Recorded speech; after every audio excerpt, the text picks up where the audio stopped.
আসসালামু আলাইকুম।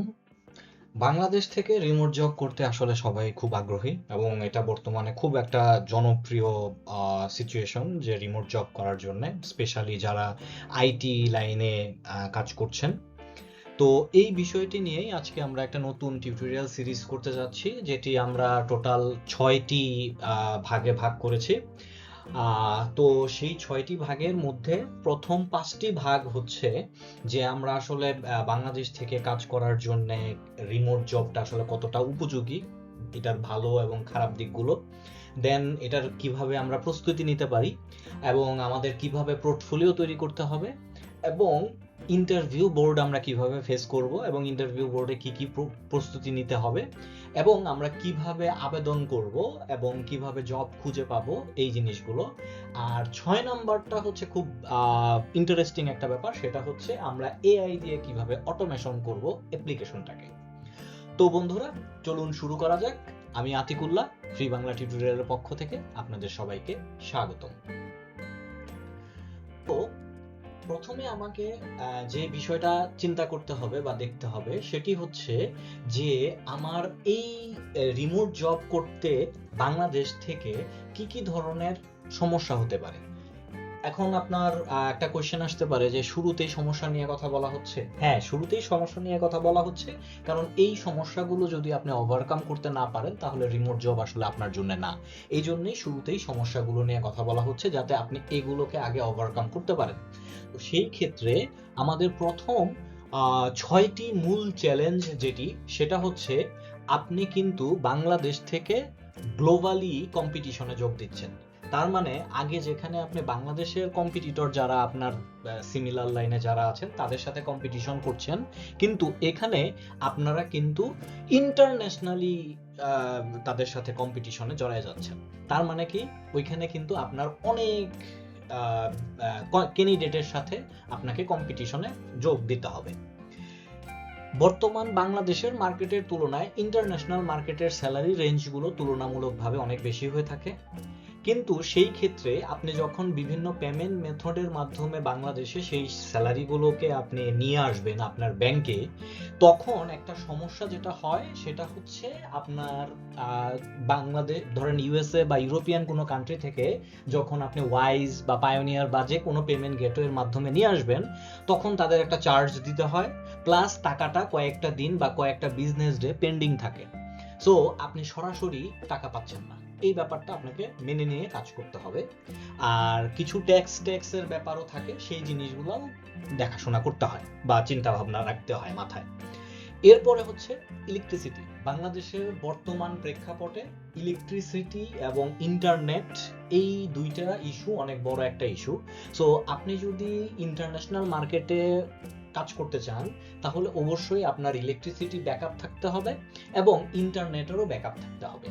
সো যাতে এই ক্ষেত্রে আমাদের ইলেকট্রিসিটির ব্যাকআপটা আমরা ল্যাপটপ দিয়ে খুব সহজে কভার করতে পারি, বাট ইন্টারনেটের ক্ষেত্রে আমাদের আসলে অবশ্যই অন্ততপক্ষে ২টা লাইন ইউজ করা উচিত। একটা ব্রডব্যান্ড, একটা মোবাইলের ডাটা কালেকশন দিয়ে আমরা আসলে হয়তোবা ইন্টারনেটের ব্যাকআপটা নিতে পারি। এরপর যেটা হচ্ছে হার্ডওয়্যারটা যদি আপনি ভালো না হয় তাহলে দেখা যাবে যে আপনি বিভিন্ন সময় যখন কাজ করছেন, তো সেই ক্ষেত্রে আপনার যারা বিশেষ করে ভিডিও এডিটিং বা অনেক বড় বড় সফটওয়্যার, বিশেষ করে ডেভেলপিং সফটওয়্যার নিয়ে কাজ করেন, তখন দেখা যায় যে তাদের হার্ডওয়্যার কনফিগারেশন যদি ভালো না হয় তখন অনেক সময় পিসি হ্যাং করে, যেটা আমাদের কাজের ক্ষেত্রে অনেক বড় বাধ্যবাধকতা চলে আসতে পারে। তারপর ৬ নাম্বার যেটা ইংলিশ কমিউনিকেশন। আপনি যদি ইংলিশ কমিউনিকেশনটা ভালো না পারেন, যেহেতু আপনি ইন্টারন্যাশনালি কাজ করতে যাচ্ছেন, তাহলে আসলে রিমোট জব আপনার জন্য না। কারণ রিমোট জবের ক্ষেত্রে প্রথম কাজই হচ্ছে আপনি বাইরের মানুষের সাথে যেহেতু কথা বলতেছেন, আপনি যদি ইংলিশে কথা বলতে না পারেন তাহলে আসলে তাদের সাথে আপনি কমিউনিকেশনটা করবেন কিভাবে, এবং তারাও আপনাকে তখন হায়ার করতে কমফোর্টেবল ফিল করবে না, বিকজ অফ আপনার তখন তাদেরকে তেমন কোনো তাদের কথাও বুঝতে পারবেন না, আপনার কথাও তারা বুঝতে পারবে না। দ্বিতীয় যে চ্যালেঞ্জগুলো, মানে দ্বিতীয় যে ৬টা চ্যালেঞ্জ, সেইটার ক্ষেত্রে হচ্ছে টাইম জোন। সো আপনাকে প্রথমে চিন্তা করতে হবে যে আসলে আপনি কোন টাইম জোনে কাজ করতে কমফোর্টেবল। আইটি লাইনের মানুষগুলো সাধারণত রাত জাগে, তো তারা রাতে কাজ করতে হইতে পারে বা রাতে কাজ করতে কমফোর্টেবল ফিল করে। বাট যারা আসলে রাত জাগেন না তাদের জন্য একটু ইউরোপিয়ান কান্ট্রিগুলোতে কাজ করতে একটু সমস্যা হতে পারে। তো সেই ক্ষেত্রে আবার তাদের জন্য ভালো একটা ওয়াইজ ডিসিশন হতে পারে অস্ট্রেলিয়া। কারণ অস্ট্রেলিয়ার কাজগুলো সাধারণত শুরু হয় শেষ রাতে বা একদম ফজরের টাইমটাতে। সো যারা একটু ইসলামিক মাইন্ডেড তারা তো অবশ্যই ফজরের নামাজের সময় উঠেন, তো তখন থেকে আপনি কাজে বসে পড়তে পারেন অস্ট্রেলিয়ান টাইম অনুযায়ী। কিন্তু যদি ইউরোপিয়ান টাইমে যদি আপনাকে কাজ করতে হয় তাহলে দেখা যাবে যে আপনাকে সারা রাত কাজ করতে হচ্ছে।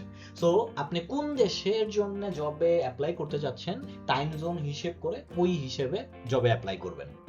দেন হচ্ছে ওয়ার্ক এনভায়রনমেন্ট। আপনার বাসার মধ্যে যদি একটা ডেডিকেটেড আপনার একটা রুম না থাকে, যেটি রুমের মধ্যে শুধুমাত্র আপনি থাকবেন এবং ওই রুমটা যদি সাউন্ড প্রুফ না থাকে, তাহলে প্রায়ই আপনাকে, যেহেতু রিমোট জব, প্রায়ই অনলাইনে মিটিং করতে হবে। সো ওই মিটিংগুলোতে যদি আপনি সাইলেন্ট ওয়েতে তাদের সাথে কমিউনিকেশন করতে না পারেন তাহলে অনেক ক্ষেত্রেই তারা বিরক্ত হয়।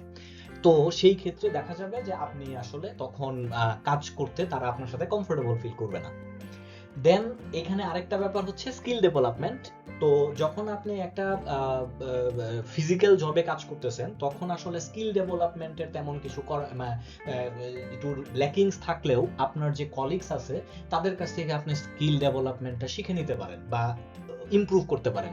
কিন্তু যখন আপনি একা বাসায় বসে একা কাজ করতেছেন তখন আসলে এখানে আপনার কলিগরা, তাদের সাথে আসলে আপনার তেমন কোনো বন্ধুত্ব হয় না, আবার বন্ধুত্ব হলেও তারাও তো আসলে রিমোট। সো সেই ক্ষেত্রে দেখা যায় ওইখানে আরেকজন আপনাকে হেল্প করার সহযোগিতাটা খুব কম থাকে, সেই জন্য এখানকার স্কিল ডেভেলপমেন্টটা আপনাকে নিজের থেকে নিজে করে নিতে হয়।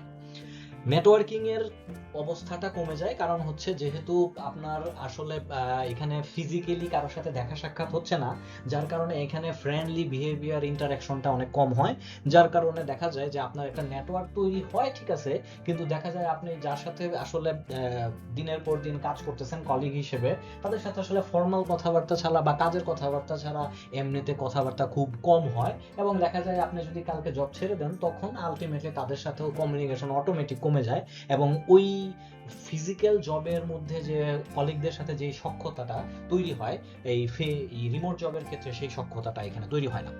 টিম কোলাবোরেশনের জন্য অনেক সময়ই অনেক রকমের কমিউনিকেশন গ্যাপ থাকে, স্পেশালি আপনি বাঙালি, আমি ইংলিশে কথা বলতেছি, কেউ কেউ আবার ধরেন আইরিশে কথা বলতেছে, কেউ কানাডিয়ান ল্যাঙ্গুয়েজে টান দিয়ে কথা বলতেছে, এক একজন এক এক রকম ভাবে কথা বলতেছে।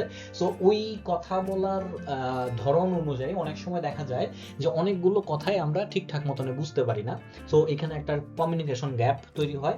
আবার অনেক সময় এই কমিউনিকেশন বা কথা, অনেক ইংলিশ স্পিকার আছে যারা অনেক দ্রুত কথা বলে। সো দেখা যায় যে ওই দ্রুত কথার ক্ষেত্রে আমরা তো আসলে এত দ্রুত কথা শুনে অভ্যস্ত না। সো যার কারণে দেখা যায় অনেক সময় অনেকগুলো ইনস্ট্রাকশন মাঝে মধ্যে বাদ পড়ে যায়। তো এই যে ইনস্ট্রাকশনের কমিউনিকেশন গ্যাপটা এবং একটা মিসলিডিং হওয়ার, একটা মিসআন্ডারস্ট্যান্ডিং হওয়ার একটা স্কোপ থাকে, এটাও আপনাকে ওভারকাম করতে হবে। এবং এই ক্ষেত্রে সাধারণত দেখা যায় যে আমরা মিটিং যখন করি তখন মিটিং এর রেকর্ডারগুলো ইনস্টল করে মিটিং জয়েন করা উচিত, যাতে পরবর্তীতে আমি সেটাকে রিভিউ করতে পারি। এরপর আসি হচ্ছে সিকিউরিটি যে ব্যাপারটা, সেটা হচ্ছে যে আসলে যেহেতু আমরা অনলাইন বেসড কাজ করতেছি, অনলাইনে অনেক কিছুই অনেক রকমের ব্যাপার স্যাপার হতে পারে। যেমন আপনার কলিগের পিসিতে ভাইরাস থাকতে পারে, সেই পিসি থেকে আপনার পিসিতে যখন ফাইল ট্রান্সফার করা হচ্ছে বা কোনো কিছু দেওয়া হচ্ছে তখন আপনার পিসিতেও ভাইরাস চলে আসতে পারে, ঠিক একইভাবে ভাইস ভার্সাও হইতে পারে। তো এইখানে সিকিউরিটির ইস্যু, এবং যেহেতু আপনার পুরো জিনিসটাই আলটিমেটলি অনলাইন বেসড, সো ধরেন আমি যদি এখন আপনার স্যালারি না দিয়ে চলে যাই তখন আপনার আসলে আমাকে এখানে ধরার কিছু নাই, আপনি আমাকে ধরতে পারবেন না। হ্যাঁ, আপনি অনলাইনে বা লিগেলি হয়তো বা আপনি নিতে পারেন, লিগেল কোনো ব্যবস্থা নিতে পারেন, কিন্তু সেই ব্যবস্থাটাও আসলে খুব স্ট্রং কিছু হয় না, এবং বেশিরভাগ ক্ষেত্রে অনেক বেশি এক্সপেন্সিভ হয়, যেটা আসলে খাজনা থেকে বাজনা বেশি হয়ে যায় এবং অনেকেই এটা আসলে কিছু করে না। তো এই ব্যাপারগুলো আপনাকে মাথায় নিয়ে চিন্তা করে রিমোট জবে অ্যাপ্লাই করা উচিত।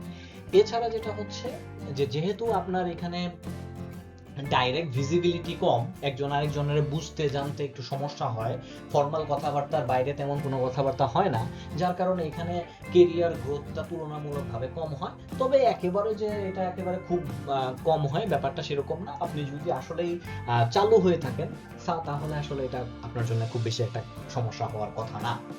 দ্বিতীয় এরপরের যেটা সেটা হচ্ছে আপনার, যেহেতু আপনি আপনার ওয়ার্ক টাইম জোনের বাইরে কাজ করতেছেন, তখন দেখা যাবে যে আপনার যে পরিবার তাদের যে কমফোর্টেবল টাইম আর আপনার যে কমফোর্টেবল টাইম তাদের মধ্যে একটা মিসম্যাচ হচ্ছে।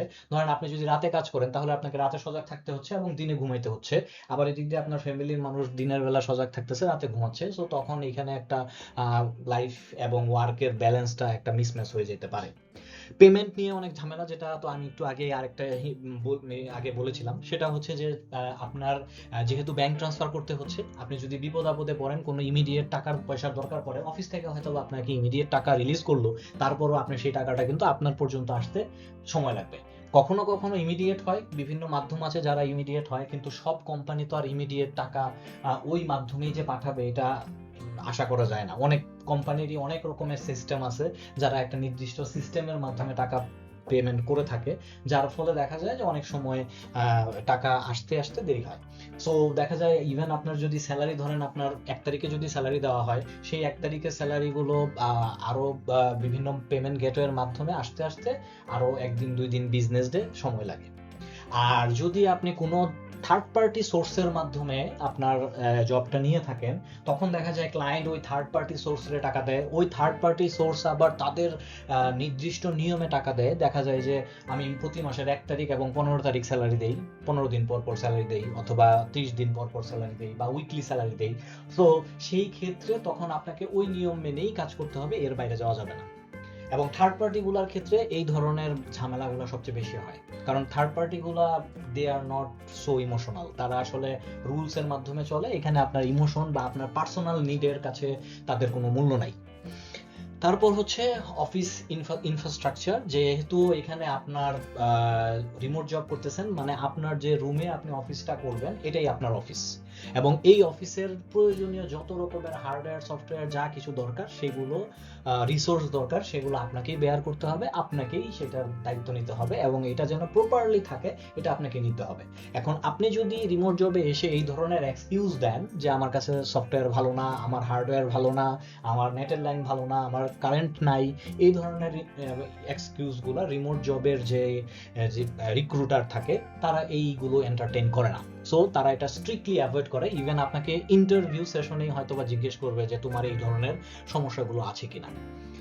তারপরে হচ্ছে ট্রেনিং। এখানে আসলে ট্রেনিং দেওয়ার তাদের কিছু গাইডলাইন রেডিমেড করা থাকে, ভিডিও টিউটোরিয়াল, পিডিএফ অথবা ডক অথবা ডকুমেন্টেশন, এই ধরনের কিছু রেডিমেড করা থাকে, আপনাকে ওইখান থেকেই বুঝে নিতে হয়। আপনার জন্য কোনো ট্রেইনার আসলে এখানে থাকে না, যার কারণে নিজে নিজে একা একা যতটুকু বুঝতে পারেন ততটুকুই বোঝানো হয়, এর বাইরে তেমন কোনো বোঝানো হয় না।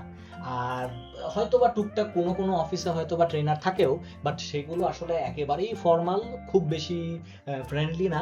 সো যার কারণে এখানে একটা নতুন জবে যখন আপনি ফিজিক্যালি জব করতেছেন, তখন আপনার সিনিয়র বা লাইন ম্যানেজার যতটুকু আপনাকে একদম ডেস্কে এসে হাতে কলমে জিনিসগুলো বুঝায় দেয়, আপনি আবার কোশ্চেন করার সুযোগ পাচ্ছেন, কিন্তু এই রিমোট জবে এই সুযোগটা তুলনামূলকভাবে কম।